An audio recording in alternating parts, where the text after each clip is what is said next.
Class 12th UP board के छात्रों की हिंदी पाठ्य पुस्तक में संकलित काव्यखंड का दूसरा अध्याय उद्धव प्रसंग, जो कि जगन्नाथ दास रत्नाकर जी द्वारा रचित शीर्षक है। इस शीर्षक के 1 से 3 पद्यांश तक की व्याख्या को हमने पार्ट 1 में आपसे साझा किया था। अगर आपने उस वीडियो को नहीं देखा है तो कृपया आप प्लेलिस्ट में जाकर उस वीडियो को देख सकते हैं, नहीं तो डिस्क्रिप्शन में आपको लिंक मिल जाएगा।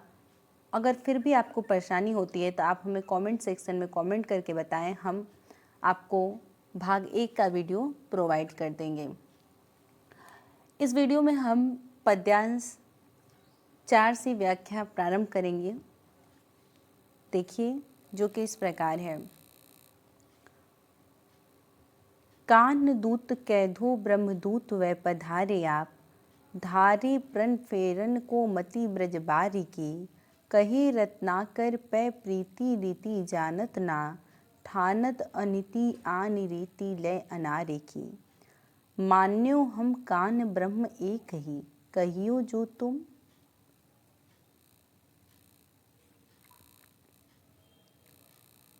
तोहू हमें भावती ना भावना अन्यारी की।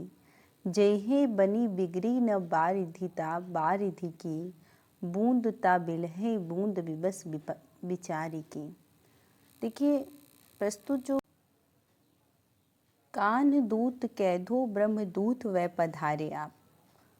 कान दूत अर्थात श्री कृष्ण के दूत बनकर आए हैं अथवा ब्रह्मा के दूत के रूप में आप आए हैं। गोपिकाएं उद्धव से कहती हैं कि हे उद्धव, आप कान्हा के दूत बनकर यहाँ आए हैं या ब्रह्मा के दूत बनकर यहाँ आए हैं।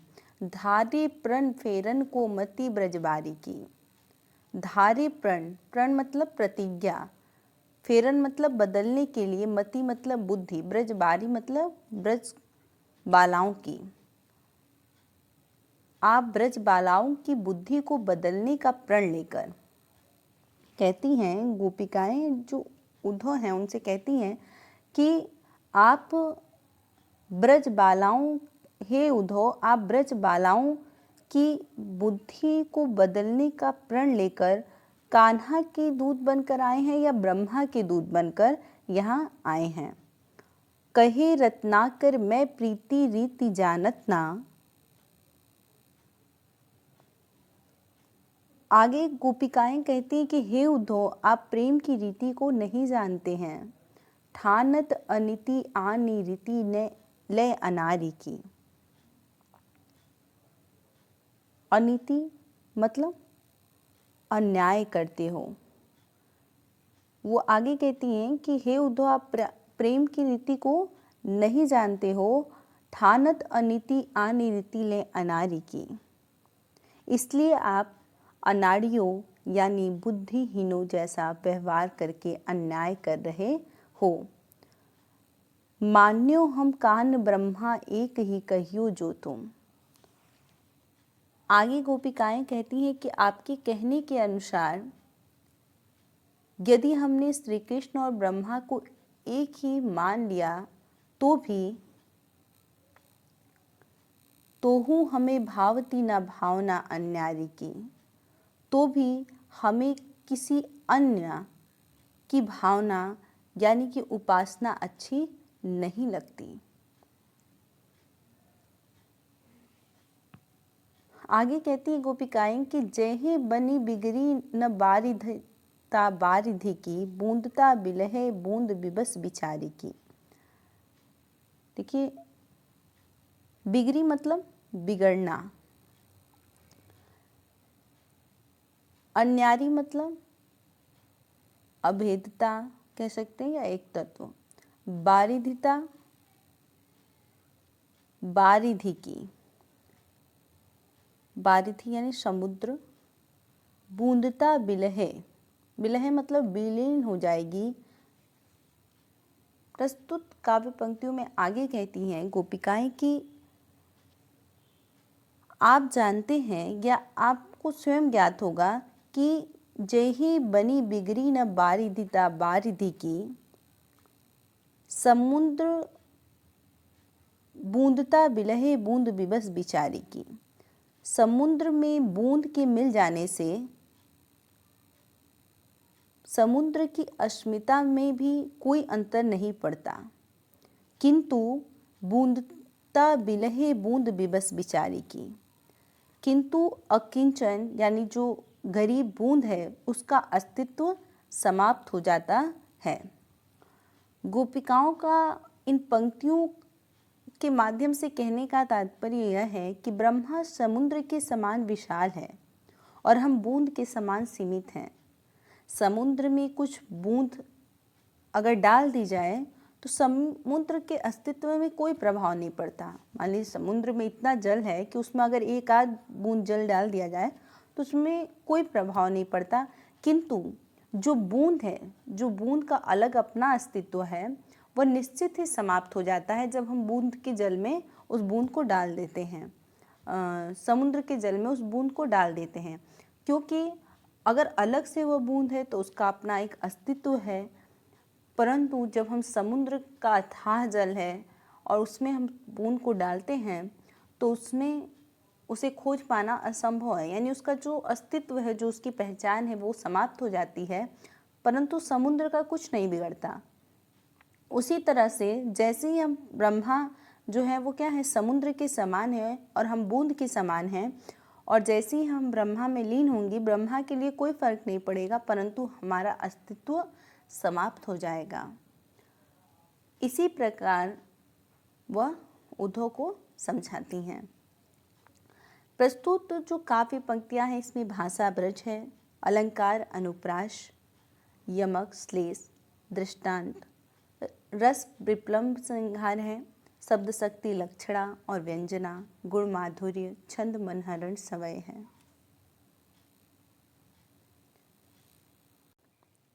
आगे की काव्य पंक्तियां जो कि इस प्रकार है। चिंता मणि मंजुल पंवारी धूर धारिणी में, कांच मन मुकुर सुधारी राखिबो कहो, कही रत्नाकर वियोग आगी सारन को, उधो हाय हमको बयारी भकिबो कहो। रूप रस हीन जाही निपट निरूपी चुके, ताको रूप ध्याइबो और रस चखिबो कहो। एत बड़े विश्व मोही हरे हूँ न, पय जाही ताही त्रिकुटी में नैन मुंदी लखिबो कहो। देखिए, प्रस्तुत काव्य पंक्तियों में सर्वप्रथम हम शब्दार्थ देख लेते हैं।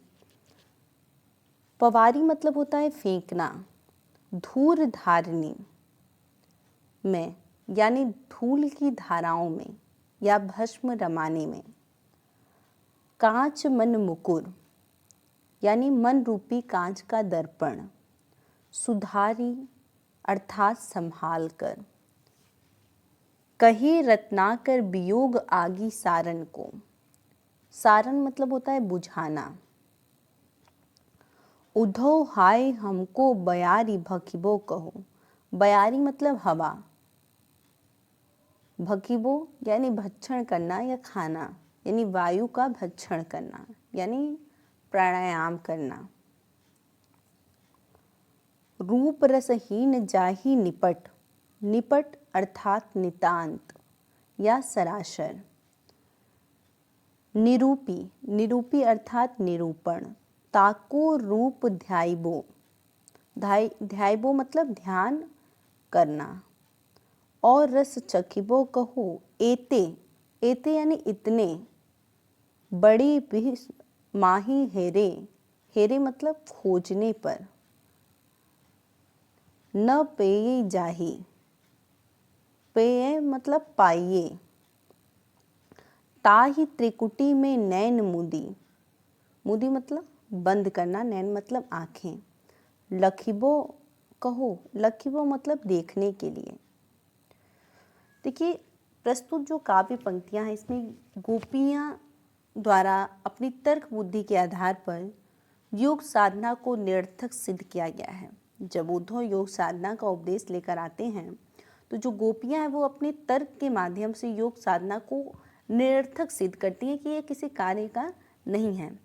वे श्री कृष्ण को छोड़कर निराकार ब्रह्मा की उपासना के लिए कतई भी तैयार नहीं हैं और इसी कड़ी में बताया गया इस प्रस्तुत काव्य पंक्तियों में कि जो गोपिकाएं हैं वो कहती हैं कि, ये देखते हैं, चिंता मणि मंजुल पवारी धूर धारिणी में,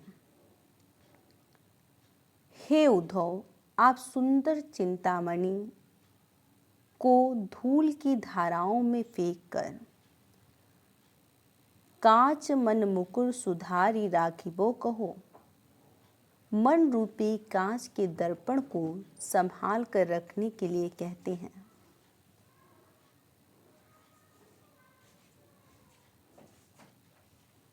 अर्थात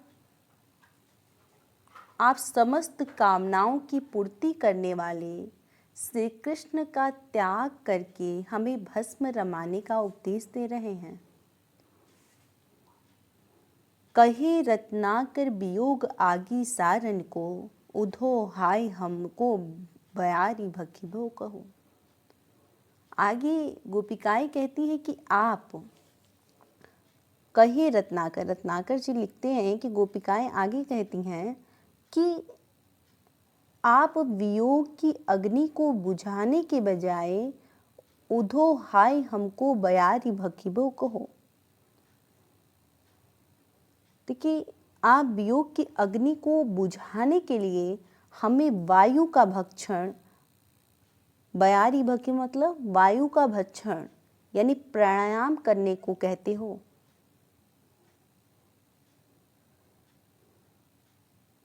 आपके इस कृत्य से उनके कहने का तात्पर्य यह है कि जिस प्रकार वायु के संपर्क से अग्नि नहीं बुझती बल्कि क्या होती है और ज़्यादा बढ़ जाती है अग्नि, उसी प्रकार प्राणायाम करने से हमारी वियोग की जो आग है वो शांत नहीं होगी बल्कि और अधिक भड़क उठेगी। और आप यही कहने के लिए कहते हो, रूप रसहीन जाहि निपट निरूपी चुके,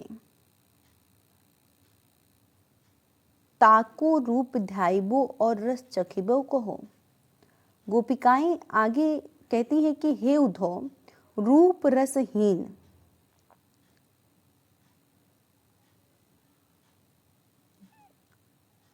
एक और तो आप यह कहते हैं कि ब्रह्मा निराकार तथा रसहीन है,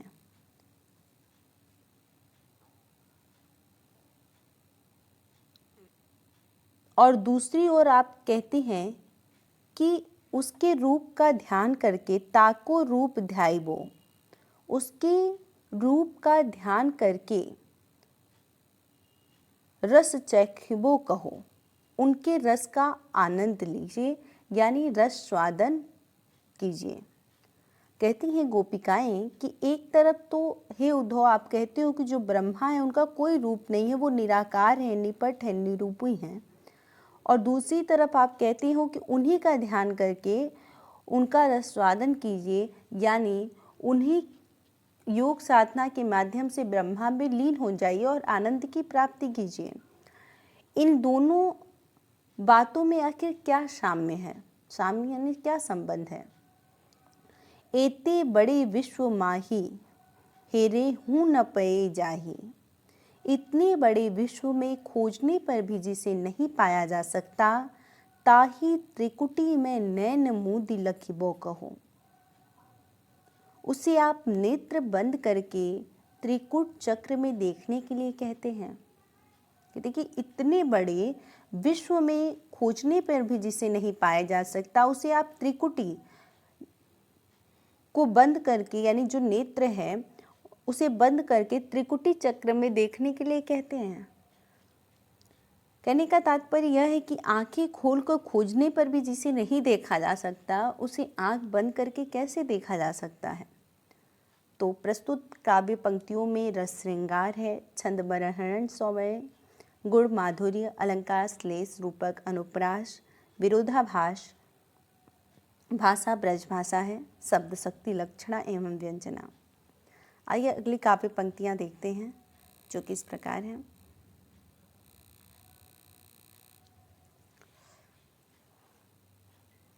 देखिए, छठवां पद्यांश में गोपिकाओं कहती हैं कि आई हो सिखावन को जोग मथुरा ते तोपे, उधो ये वियोग के बचन बतराओ ना। कही रत्नाकर दया करी दरस दिन्यो, दुख दरिबे को तोपे अधिक बढ़ाओ ना। टुक टुक वह मन मुकुर हमारो हाय, चूकी हूँ कठोर बैन पाहन चलाओ ना। एक मनमोहन तो बसी के उजरियों मोही, यमे अनेक मनमोहन बसाओ ना। गोपिकाएं जो हैं वो कहती हैं, देखिए पहले काव्य पंक्तियों का अर्थ देखने से पहले इसका शब्दार्थ देख लेते हैं। सिखावन मतलब शिक्षा देने, को जोग, जोग मतलब योग, बतराओ अर्थात कहना, कहे रत्नाकर दया करी दरस दिन्यो, दिन्यो मतलब दिया,